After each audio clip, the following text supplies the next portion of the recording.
Bonjour, donc aujourd'hui on commence un nouveau chapitre. Vous allez commencer par cette feuille-là que vous allez trouver juste après. C'est une feuille que j'ai récupérée, là. Je ne l'ai même pas retapée, j'ai repris la feuille que j'ai prise sur un ou une collègue de CM2 qui donne ça, donc c'est CM2, donc tout ça c'est déjà vu avant. Mais bon, pour remettre le vocabulaire un peu en place, je n'allais pas le mettre dans mon cours, mais je trouvais ça bien. Donc on peut revoir qu'est-ce qu'un solide. Un solide, c'est un objet qui est fermé, qui est en trois dimensions, d'accord, qui n'est pas plat. Donc là, le solide est représenté en trois dimensions. Et ici, on a quelque chose qui est en deux dimensions. Donc en deux dimensions, c'est un polygone. En trois dimensions, c'est un solide, avec le mot mathématique. D'accord. Euh, Comment les classer, les solides? Donc là, c'est au niveau primaire. Hein. Il y a ceux qui roulent, ceux qui roulent pas. Mais ça me paraît, c'est pas mal comme classement. Donc ceux qui roulent, il y a celui-ci. Donc ce mot-là, c'est important, c'est ce qu'on va voir en cinquième, c'est le cylindre. On peut rajouter aussi même en cinquième cylindre de révolution. Et celui-ci, c'est la sphère ou la boule. Et ça, c'est vu en troisième. On ne le verra pas cette année, mais le vocabulaire est déjà vu précédemment. Les solides qui ne roulent pas, donc en fait, tous ceux qui ne roulent pas, ce sont des solides qui ont des faces qui sont tous des polygones. D'accord. Donc celui-ci, c'est un pavé. Ces faces sont composées de carrés et de rectangles. Un pavé, nous, on va rajouter au collège un pavé droit. On va même rajouter en sixième un parallépipède rectangle, on peut l'appeler. Puis on va rajouter des petits pointillés aussi. Il n'est pas vraiment tracé en perspective cavalière. Celui-ci, c'est un cube, comme le Rubik's Cube. Toutes les faces sont des carrés. Il y en a 6 des faces. Ah mince, j'ai dit ce que vous deviez marquer là après. Et donc ça, c'est vu en sixième normalement, mais on va le revoir en cinquième.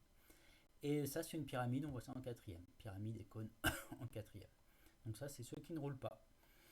Le vocabulaire important, une face, donc un polygone, ici. Une arête, c'est un segment, une arête qui va relier deux faces. Et un sommet, c'est un point qui va relier des arêtes.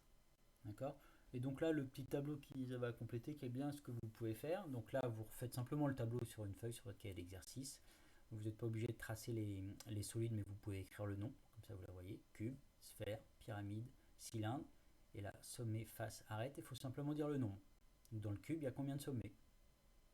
À vous de bien les compter. Attention, c'est pas ils ne sont pas en perspective cavalière. Il faut imaginer dans sa tête. Donc on ne peut pas bien tous les voir ici. Imaginez un Rubik's Cube et vous verrez combien il y en a. Ou prenez une boîte de mouchoirs. Vous avez une boîte de mouchoirs chez vous, pas un paquet, hein, une boîte en carton, et vous comptez le nombre d'arêtes dessus, le nombre de sommets et le nombre de faces. Pareil pour la sphère, attention il y a des pièges, pour la pyramide et le cylindre. D'accord. Et puis je vous donnerai la correction dans le prochain parcours. Vous allez trouver aussi la feuille de cours, donc là que j'ai tapé, prisme droit.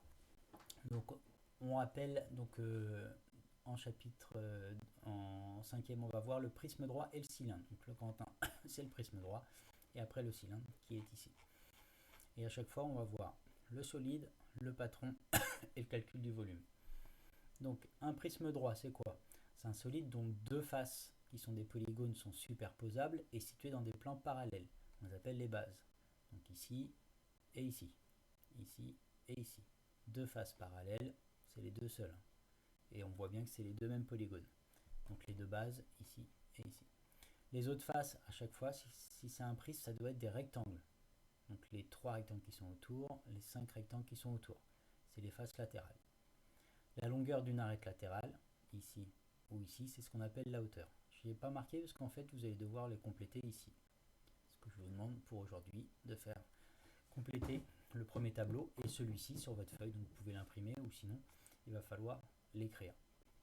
Alors si vous l'écrivez, vous n'êtes pas obligé de faire forcément les perspectives aussi bien qu'ils sont là. Essayez de vous appliquer, vous les faites à la main levée. Et donc on complète. Donc les bases, il y en a combien? Elles s'appellent comment? Donc ici on peut peut-être commencer. La première c'est FDE et CAB. Donc deux bases, FDE, CAB, vous écrivez simplement. Et ici, pareil. Les faces latérales, il y en a combien? Comment elles s'appellent? Les sommets, les arêtes et les hauteurs. Les hauteurs, vous en donnez qu'une hauteur. Ok. Les prismes droits, une petite remarque, les cubes et les pavés droits, donc vus en sixième, sont aussi des prismes droits. parce qu'ils ont bien deux faces sur des plans parallèles, superposables, qui sont les bases, et les faces latérales qui sont des rectangles. Les carrés sont des rectangles particuliers pour le cube. Et là, pareil, les deux bases et les faces latérales qui sont des rectangles. Donc en fait, c'est des prismes droits particuliers. C'est un peu plus simple, c'est pour ça qu'on les voit en sixième. Ok. Et donc on s'arrête là pour aujourd'hui et vous avez à compléter ces deux tableaux. D'accord. Et puis demain, il y aura la feuille d'exercice et la correction. Voilà, bon courage.